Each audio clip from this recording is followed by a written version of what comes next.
Dear children, welcome you all in the online classes of Bishop Academy. In the last class, we shall discuss about the Biot-Savart law, and in this class, we shall discuss about the SI unit of magnetic field from Biot-Savart law. Magnetic field का SI unit जो होता है वो हमारा Tesla होता है। कल मैंने बताया भी था आपको वीडियो में, ठीक है। अब जो है हमें बायो-सेवर्ट लॉ के बिहाफ पर जो है मैग्नेटिक फील्ड का यूनिट डिफाइंड करना है। तो सबसे पहले हम बायो-सेवर्ट लॉ लिख लेते हैं। बायो-सेवर्ट लॉ हमारे पास है dB is equals to mu naught upon 4 pi IDL sine theta upon R square, ठीक है।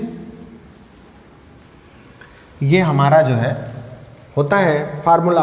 अब यहाँ पर जो है हम करंट को मान लें, if I is equals to मान लिया जाए 1 एम्पियर, ठीक है। DL की वैल्यू मान लिया जाए कि 1 मीटर हो और साइन थीटा की वैल्यू जो है सपोज कर लिया जाए 1 हो, ठीक, और R की भी वैल्यू 1 मीटर ले लिया जाए। इन सारे वैल्यूज़ को जो है 1 मीटर ले लिया जाए, ठीक है। तब जो है ये जो फार्मूला dB का हमें मिलेगा, dB is equals to mu naught upon 4 pi का वैल्यू हो जाएगा 10 टू द पावर -7।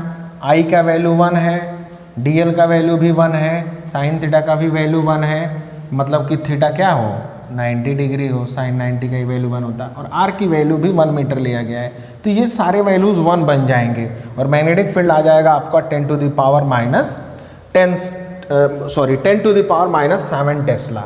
अब यहीं से हम मैग्नेटिक फील्ड को डिफाइन करते हैं। If 1 ampere of current flowing through the length of a wire of 1 metre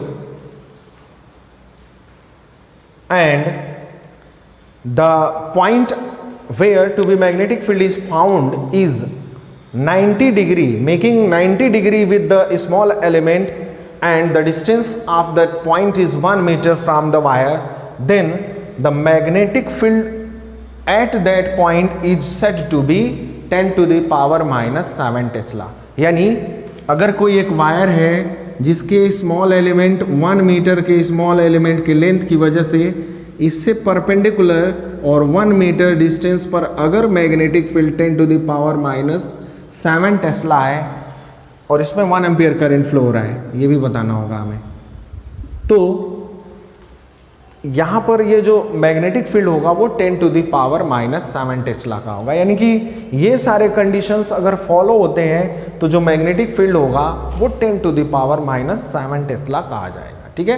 तो टेस्ला यहाँ से डिफाइंड हो गया कि 10 to the power -7 tesla magnetic field कब जनरेट होगा किसी करंट कैरिंग कंडक्टर की वजह से, ठीक है ना। तो इसका डेफिनेशन आप नोट कर लेना, बुक से भी नोट कर सकते हैं या स्टेटमेंट के हिसाब से जो मैं बोला हूँ वो भी नोट कर सकते हैं, ठीक है। एक और यहाँ पर हमें बात जाननी है कि पेपर में आपसे पूछा जाता है म्यू नॉट और एप्सिलॉन नॉट के बीच जो है रिलेशन पूछता रहता है। अगला हमारा हेडिंग है रिलेशन बिटवीन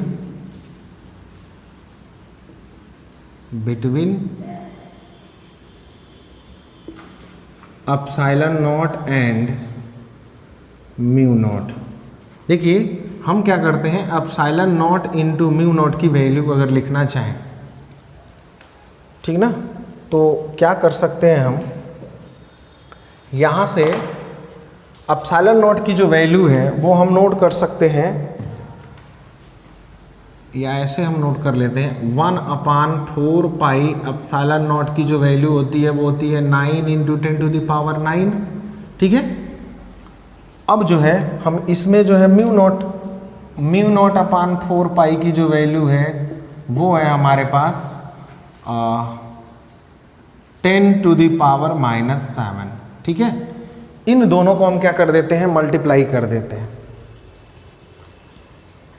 जैसे एप्सिलॉन नॉट और म्यू नॉट को मल्टीप्लाई करते हैं तो हम यहाँ पर लिख सकते हैं, अगर 4 पाई एप्सिलॉन नॉट, क्या किया हमने, न्यूमरेटर में भी 4 पाई से मल्टीप्लाई कर दिया और डिनोमिनेटर में भी 4 पाई से मल्टीप्लाई कर दिया। यहाँ पर है म्यू नॉट। ध्यान से समझना, ये हमने लिखा है लेफ्ट हैंड साइड में एप्सिलॉन नॉट और म्यू नॉट। ये तो हमने जो यहाँ पर लिया था ये हम लेफ्ट हैंड साइड लेके चल रहे हैं। तो म्यू नॉट और एप्सिलॉन नॉट हमने लिख दिया, ऊपर 4 पाई और नीचे 4 पाई से मल्टीप्लाई करोगे तो कोई फर्क पड़ेगा नहीं। अब देखो ये हमने यहाँ से हटा दिया, हम इसको एक में मिला के देखते हैं। तो 1/4 पाई एप्सिलॉन नॉट का वैल्यू अगर 9 × 10⁹ है तो 4 पाई एप्सिलॉन नॉट का वैल्यू हो जाएगा 1/9 × 10⁹, यानी हो जाएगा 1/9 × 10⁹। ठीक है, 4 पाई एप्सिलॉन नॉट का। और इस 4 पाई को हम इसके नीचे अगर लिखें तो ये म्यू नॉट अपान 4 पाई, यही है म्यू नॉट अपान 4 पाई, यानी इसकी वैल्यू हो जाएगी हमारी 10⁻⁻7। ठीक है, सॉल्व करें तो 10⁻⁻7 को नीचे भेजते हैं तो हो जाएगा ये 1/9 × 10⁻9 पहले से है, 10⁻⁻7 जाएगा तो इसके साथ मिलके 16 बन जाएगा। ठीक है, ये हो गया हमारा एप्सिलॉन नॉट और म्यू नॉट की वैल्यू। अब जो है हम यहाँ से एप्सिलॉन नॉट और म्यू नॉट की वैल्यू अगर हम लिखें तो ये हो जाएगा हमारा 1/3 × 10⁸ का स्क्वायर लिख सकते हैं। देखिए ये 9 है तो 3 का स्क्वायर करोगे तो 9 आ जाएगा, और 10⁸ का स्क्वायर करोगे तो 16 आ जाएगा, लिख सकते हैं। और ये जो वैल्यू होता है वो c का वैल्यू होता है, स्पीड का। इसका मतलब ये 1/c² लिखा जा सकता है, एप्सिलॉन नॉट और म्यू नॉट। ये वैल्यू हमारा जो है एप्सिलॉन नॉट म्यू नॉट, ये हमारा जो वैल्यू है ये 1/c² का वैल्यू है। क्लियर है बात? तो ये एक रिलेशन है हमारा किसके किसके बीच में, एप्सिलॉन नॉट और म्यू नॉट। ध्यान रखिएगा एप्सिलॉन नॉट और म्यू नॉट का जो प्रोडक्ट होता है वो आपका c² के इक्वल होता है। तो ये हो गया हमारा दूसरा रिलेशन। अब जो है हमें नेक्स्ट जो पढ़ना है, एप्लीकेशंस ऑफ बायो-सेवर्ट लॉ पढ़ने हैं।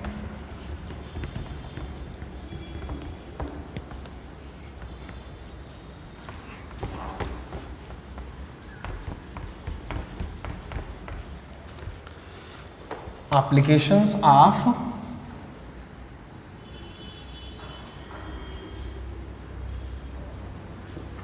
Biot Savart law.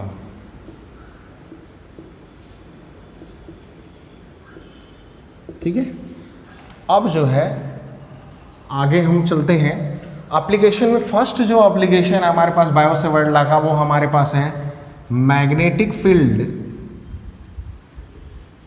Magnetic field due to a finite length straight current carrying conductor।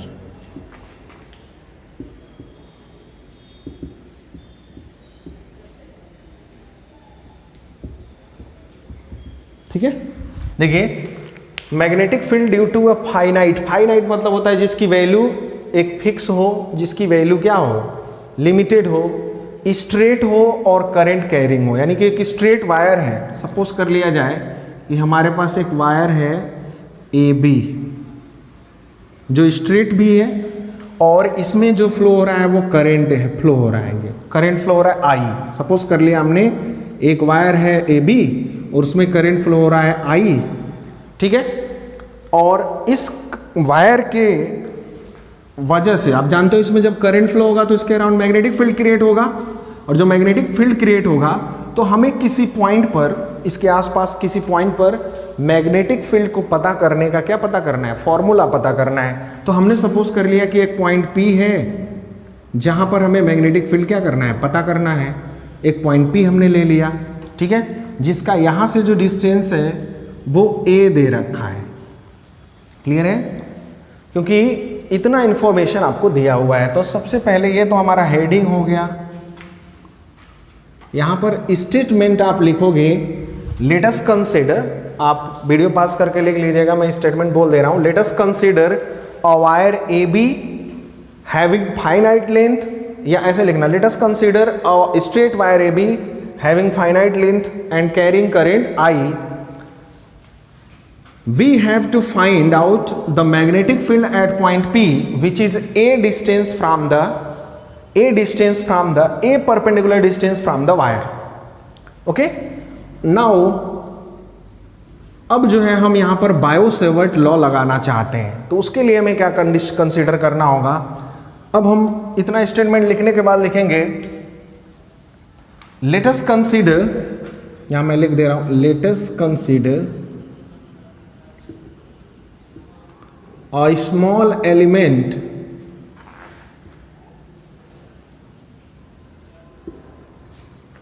DL, इस पॉइंट का नाम ओ रख देते हैं हम, एल डिस्टेंस फ्रॉम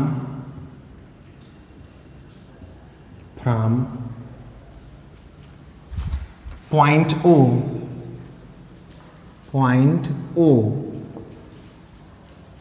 तो चलिए ओ से एल लेंथ पर, यहां से ओ से ये एल लेंथ पर बहुत ही एक स्मॉल सा एलिमेंट हमने डीएल ले लिया ये, और इस डीएल से हम जो पी को ज्वाइन करेंगे तभी तो हमें करंट के डायरेक्शन से एंगल थीटा मिलेगा। देखिए करंट ऊपर की तरफ फ्लो हो रहा है, आपको चाहिए क्या क्या होता है बायो-सेवर्ट लॉ में। बायो-सेवर्ट लॉ हम किनारे यहाँ लिख देते हैं, D B is equals to mu naught upon 4 pi I D L sine theta upon R square. ठीक है, तो ये हमारा इसमें फ्लो होने वाला करंट आई मालूम ही है, इस एलिमेंट डीएल मिल ही गया। थीटा जो होता है वो करंट के डायरेक्शन और जो लाइन ज्वाइन करता है जहां मैग्नेटिक फील्ड पता करना है उनके बीच का एंगल है, तो चलिए ये भी हमें मिल गया। ये डिस्टेंस हम आर सपोज कर लेते हैं, आर भी मिल गया हमें। ठीक है, अब हम बायो-सेवर्ट लॉ लगा सकते हैं। ठीक है, यूजिंग, यहाँ पर हम यूज करते हैं using Biot Savart law. Biot Savart law हम लगाते हैं, बायो-सेवर्ट लॉ लगाएंगे तो D B is equals to मिल जाएगा, फार्मूला आपके सामने है, म्यू नॉट अपॉन 4 पाई, ये हो गया हमारा। करंट यहाँ पर भी आई ही है, इस वायर में भी करंट हमारा क्या है, वाई आई ही है। स्मॉल एलिमेंट डीएल है, साइन एंगल यहाँ पर भी थीटा ही है, अपॉन जो इससे डिस्टेंस है हमारा पी तक का वो आर ही है। ठीक है, आर स्क्वायर हो जाएगा। ये सारी चीज़ें हमें मिल जाएंगी, इसको इक्वेशन नंबर 1 ले लेंगे। लेकिन अभी ये हमें स्मॉल एलिमेंट के लिए मिला हुआ है, हमें क्या करना है, इस स्मॉल मैग्नेटिक फील्ड को इंटीग्रेट करके पूरे वायर पर ले आना है। तो अब देखो यहाँ डीएल को इंटीग्रेट करने के लिए वायर का लेंथ हमारे पास मालूम नहीं है, वायर का लेंथ हमारे पास नहीं मालूम है, इसलिए हम क्या करेंगे, इसलिए हम जो है यहाँ पर कुछ अदर पैरामीटर्स ड्रॉ करेंगे। जैसे हम B को P से ज्वाइन कर देंगे और फिर P को A से भी ज्वाइन कर देंगे। ठीक है, और ये पूरा जो एंगल है इसको मैं सपोज कर ले रहा हूँ φ1, यहाँ लिख रहा हूँ φ1 है ये, ध्यान रखिएगा। और ये पूरा एंगल हमने ले लिया φ2। तो अब हम ध्यान रखना, ये पूरा φ1 यहाँ तक है, ठीक है, नीचे तक का ये पूरा एंगल है φ1 और ऊपर है φ2। अब जो है हम क्या करेंगे, यहाँ पर φ1 और φ2 के टर्म में हम कन्वर्ट करना चाहते हैं, यानी कि हम अपने पूरे इस एक्सप्रेशन को ले जाना चाहते हैं P पॉइंट पर, जहाँ से हमें वेरिएबल मिल जाएगा। तो हम इसको एंगल पे चेंज करना चाहते हैं, ठीक है ना। सबसे पहले हम लिखेंगे इस पॉइंट ए बी पी हो गया ये, इस पॉइंट का नाम हम देते हैं C, यहाँ पे मैं लिख रहा हूँ छोटा सा C। लिखेंगे इन ट्रायंगल OPC में देखा जाए तो sine theta is equals to, सबसे पहले देखो ये है आपका थीटा, ठीक है, ये पूरा एंगल जो है मैं φ1 बाहर लिख दे रहा हूँ, पूरा ये एंगल जो है वो क्या है, φ1 है, और सिर्फ ये जो एंगल है ये आपका φ है, ये भी यहाँ पे हम कंसीडर कर, ये जो एंगल सिर्फ है वो φ है और पूरा एंगल φ1 है, किनारे लिखा हुआ है। तो देखा जाए ट्रायंगल OPC में ये आपका 90 डिग्री है, तो ये थीटा और ये φ मिलके कितने डिग्री होंगे, 90 डिग्री। लिखेंगे theta plus phi is equals to 90 degree, तो यहाँ से हमें मिल जाएगा theta is equals to 90 minus phi. अब जो है जहाँ साइन थीटा है अगर आपको निकालना है, साइन थीटा की जगह क्या लिख सकते हैं हम, साइन, ये साइन थीटा है ना, तो थीटा की जगह हम लिख सकते हैं 90 माइनस फाई, और जैसे ही 90 माइनस फाई करोगे तो बन जाएगा कॉस फाई। ठीक है, साइन थीटा की जगह हमें मिल गया क्या, साइन थीटा इक्वल्स टू क्या मिल गया, कॉस फाई मिल गया। अब देखिए अगर इसमें हम कॉस फाई की वैल्यू पता करें, कॉस फाई का वैल्यू पता करना चाहें इसी ट्रायंगल ओपीसी में, तो कॉस फाई ये है तो फाई के सामने जो साइड होगा वो परपेंडिकुलर होगा। ठीक है, और ये जो साइड होगा ये ओपी, ये बेस होगा, और cos phi is equals to होता है बेस अपॉन हाइपोटेनियस। अगर ये फाई आप एंगल ले रहे हो तो ये परपेंडिकुलर हो जाएगा, ये वाला लाइन यानी कि, तो ये हो जाएगा ए अपॉन हाइपोटेनियस है हमारा आर। देखिए हाइपोटेनियस 90 के सामने वाला ये आर है पूरा CP। तो यहाँ से अगर हम आर को सब्जेक्ट करें, स्मॉल आर को अगर हम सब्जेक्ट करें, देखिए आर यहाँ चला जाएगा, कॉस फाई नीचे, तो हो जाएगा ए अपॉन कॉस फाई, फाई, या इसको हम लिख सकते हैं ए सेक फाई। ठीक है, ये आर की वैल्यू हो गई हमारी। देखिए इसमें जो है साइन थीटा का वैल्यू हमने निकाल लिया, फाई के टर्म में कॉस फाई, आर का वैल्यू निकाल लिया हमने ए सेक फाई। अब एक रह गया डीएल का वैल्यू निकालना, तो उसके लिए हमारे पास एक ऑप्शन है, हम एल अगर निकाल लें और उसको डिफ्रेंशिएट कर दें तो डीएल मिल जाएगा। तो एल की वैल्यू जैसा कि आप देख पा रहे हो कि फाई के टर्म में अगर एल निकालना हो तो हमें लेना पड़ेगा 10 फाई। ठीक है, 10 फाई। कारण ये है 10 लेने के पीछे कि ये वैल्यू ए का जो है हमारे पास नोन है, ए की वैल्यू शुरुआत में ही मैंने आपको गिवन में बताया था, आर हमने सपोज किया है लेकिन ए जो है गिवन था, तो हम 10 फाई लगा लेते हैं, लिखेंगे उसी ट्रायंगल ओपीसी में ही हम सब काम कर रहे हैं। 10 फाई इज इक्वल्स टू हो जाएगा परपेंडिकुलर यानी कि एल अपान बेस हो जाएगा हमारा ए, एल अपान ए। यहाँ से अगर हम एल को सब्जेक्ट करें तो एल इज इक्वल्स टू मिल जाएगा ए 10 फाई, और अगर हम डिफ्रेंशिएट करें तो इधर हो जाएगा डीएल, ए हमारा ए ही रहेगा कांस्टेंट, और 10 फाई का जो होता है वो सेक स्क्वायर फाई, और एल के रिस्पेक्ट में कर रहे हैं तो आ जाएगा डी फाई। देखिए ये एल के रिस्पेक्ट में हम कर रहे हैं ना, तो ये फाई को हम डिफ्रेंशिएट तो कर दिए, पर फाई को फिर से डिफ्रेंशिएट करेंगे चेन रूल से तो हो जाएगा डी फाई। अब जो है इन सभी वैल्यूज़ को, इस वैल्यू को, ये वैल्यू को और ये वैल्यू को, सबको जो है हम करते हैं, रखते हैं इक्वेशन में। ठीक है ना, इक्वेशन 1 में पुट कर देते हैं। देखिए पुट करेंगे तो हमें लिखेंगे from equation 1, from equation 1, equation 1 में रखते हैं तो मिलेगा हमें D B is equals to mu naught upon 4 pi, mu naught upon 4 pi I, DL के प्लेस पर हम रखेंगे a sec square phi D phi, DL की जगह रख दिया हम a sec square phi D phi. Sine theta की जगह, देखिए साइन थीटा की जगह हम रख देंगे कॉस फाई, कॉस फाई, ये हो गया। और आर स्क्वायर की जगह, आर का वैल्यू हमने निकाला है क्या, ए सेक फाई, और स्क्वायर करोगे तो हो जाएगा ए स्क्वायर सेक स्क्वायर फाई। तो देखिए एक जो ए है वो एक ए से कैंसिल हो जाएगा, सेक स्क्वायर फाई पूरा सेक स्क्वायर फाई से कैंसिल आउट हो जाएगा, और कुछ बचा हुआ है नहीं। अब जो है बाकी जो रिमेनिंग है वो हम यहाँ पे नोट कर लेते हैं। D B is equals to मिलेगा हमारे पास, डी बी इक्वल्स टू मिलेगा mu naught upon 4 pi, mu naught upon 4 pi I cos phi D phi, I cos phi D phi upon नीचे बचा हुआ ए बचा हुआ है। ठीक है, ये मिल गया हमें। अब देखो हमारा जो पैरामीटर यहाँ डीएल हुआ करता था वो कन्वर्ट होके फाई पे चला गया, यानी एंगल पे चला गया। और आपको पता है, अगर देखो ध्यान से, अगर मैं एक नया फिगर यहाँ ड्रॉ करूँ, यहाँ पर पी पॉइंट है आपका, ये इससे ज्वाइन है, ये इधर से ज्वाइन है और ये इधर से, ये एंगल हमने माना है पूरा फाई 1 और ये पूरा माना है फाई 2। अगर हम इसको इंटीग्रेट कर दें, अभी हमारा वेरिएबल क्या है, फाई है, फाई का जो वेरिएशन है अगर देखा जाए तो -फाई से लेकर फाई 2 तक हो रहा है। तो ये पूरा कवर कर लेगा इस लेंथ को। नीचे φ1 है और ऊपर φ2, अगर इन दोनों को कवर करेगा तो ये लेंथ स्प्रेड होगा तो क्या होगा, पूरे वायर को कवर कर लेगा। क्योंकि हमने अब लेंथ को कन्वर्ट कर लिया एंगल में, तो अब हमारा वेरिएबल एंगल हो चुका है। एंगल कहाँ से कहाँ तक वेरी कर रहा है, तो आप देखोगे यहाँ पर नीचे φ1 है और ऊपर कहाँ तक जा रहा है, φ2 तक। यही हमारा एंगल का वेरिएशन है बीच में। तो अब हम इसको इंटीग्रेट करेंगे -φ1 से φ2 तक, तो लिखेंगे इंटीग्रेटिंग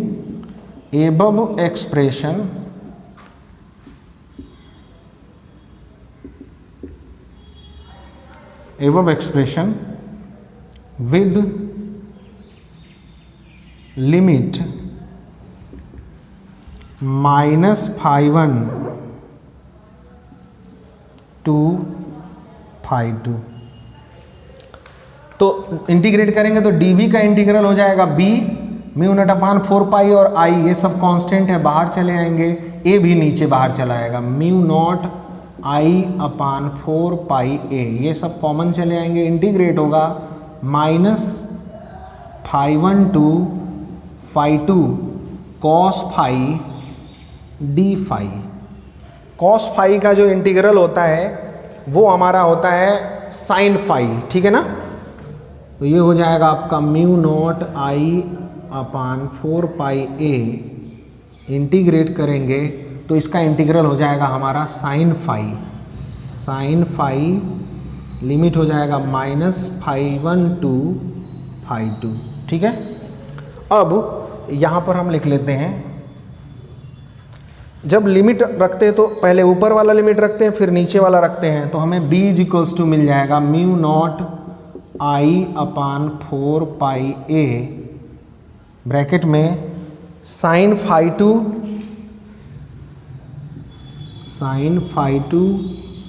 माइनस sin -φ1 लिखोगे तो वो हो जाएगा +φ1। sin, नीचे मैं लिख दे रहा हूँ sin -φ1 लिख दे रहा हूँ। और आपको पता है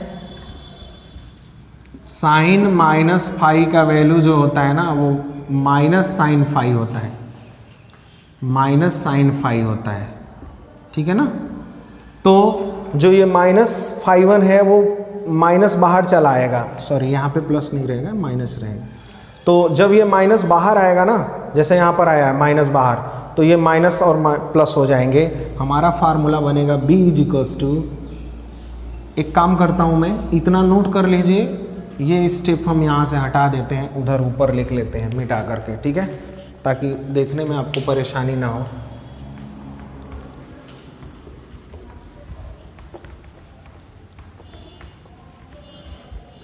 देखिए जब हम लिमिट पुट करेंगे तो क्या आएगा, यहीं से b = यहाँ लिख दे रहा हूँ, b = आ जाएगा μ0 I/4 a। लिमिट रखेंगे तो आ जाएगा sin φ2 आएगा पहले अपर लिमिट के प्लेस पर, माइनस sin -φ1 आएगा। और अभी मैंने बताया है sin -φ का वैल्यू होता है -sin φ, तो इस तरह से ये माइनस चलाएगा बाहर तो प्लस हो जाएगा। और ये फार्मूला बनेगा b = μ0 /4 a I in bracket sin φ2 plus sin φ1, ठीक है। यही मैग्नेटिक फील्ड का क्या होता है, फॉर्मूला होता है हमारा infinitely long straight current carrying conductor के लिए। अब इसमें कुछ स्पेशल केसेस हमें देखने हैं, 2-3 स्पेशल केस हैं, 2 देख लेते हैं बेसिकली। यदि ये वायर जो है आपका इनफाइनाइट लेंथ का हो जाए, मतलब b इन्फिनिटी पे चला जाए और इधर a भी नीचे इन्फिनिटी पे चला जाए, तो आप देखोगे जैसे जैसे ये ऊपर जाओगे, यही ना φ2 है यहाँ से, और ये लाइन का एंगल φ2 है, ये धीरे धीरे बढ़ने लगेगा। और जब b इन्फिनिटी पे चला जाएगा तो ये बिल्कुल पैरेलल हो जाएगा। इसका मतलब φ2 बढ़ते बढ़ते कहाँ तक चला जाएगा, 90 डिग्री पे चला जाएगा। और नीचे भी वही, ए जब नीचे बढ़ता जाएगा तो ये φ1 एंगल भी बढ़ता रहेगा जैसे जैसे लेंथ बढ़ेगा, और जब ए इन्फिनिटी पे चला जाएगा तो ये भी बिल्कुल सीधा हो जाएगा, क्योंकि पैरेलल लाइन इन्फिनिटी पे मिलती है ना। तो इन्फिनिटी पे जाने के लिए तो लिखेंगे हम, पहला स्पेशल केस हमारे पास है